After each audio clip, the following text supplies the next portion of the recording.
Now let us discuss about persuasion and propaganda. According to Aesop, gentle persuasion succeeds where force fails.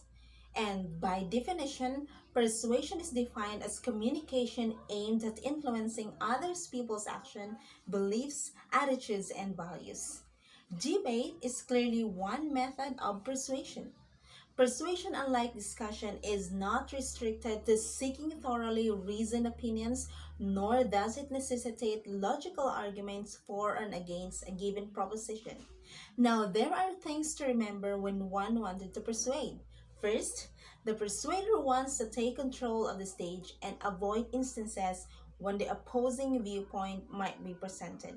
Second, persuader chose the persuasive appeals that they believe are best suited to their target audiences.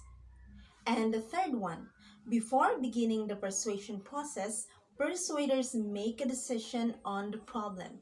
They keep persuading people until they either solve the problem by convincing others to accept their decision or they are convinced that further efforts are futile. And the last one, whenever we receive a message which is not intended for us, there might be a so called unintended persuasion. For example, hearing a conversation about a politician. So upon overhearing it, you were influenced. Now let's go to propaganda. The use of persuasion by a group is typically are tightly together in a sustained, orchestrated campaign using main media for the intention of influencing a large audience is referred to as propaganda. And propaganda has long been linked to religious, social, and political movements. The word has been broadened to cover commercial advertising efforts in recent years. So, propaganda like persuasion is only good or terrible to the extent that it is founded on factual data and, of course, sound reasoning. And various campaigns aimed at getting the public to, for example, drive safely, recognize cancer symptoms, and practice safe sex are instances of propaganda employed for good causes. These examples are usually based on sound evidences and reasonable conclusion. As you can see, propagandists may find it essential or desirable to face and argue their opponents in order to influence others.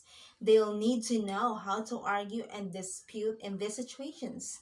This campaign will have the best chance of success if their evidence is correct, their logic is sound, and their appeals are well chosen. Well, knowledge of arguments and discussion is a critical defense against the ongoing propaganda operation we face. We won't be able to tell the excellent from the bad until we subject propaganda to critical scrutiny. And we will lose our ability to make rational decisions and we may become victims of hidden persuaders. That's why we need to take care of some propaganda through the knowledge of arguments. For example, of propaganda is staging an atomic test or public torture of a criminal for the ostensible deterrent effect on others. Or should I say, giving foreign economic aid primarily to influence the recipient's opinions or actions and with little intentions of building up the recipient's economy are example of propaganda of the deed. That is why, in order to convince others, they may find it useful to collaborate with other persuaders and become propagandists, and or to face the opposition and become debaters. As a result, they must understand the principles of argumentations and discussion. This understanding also a protection against the persuasion of others.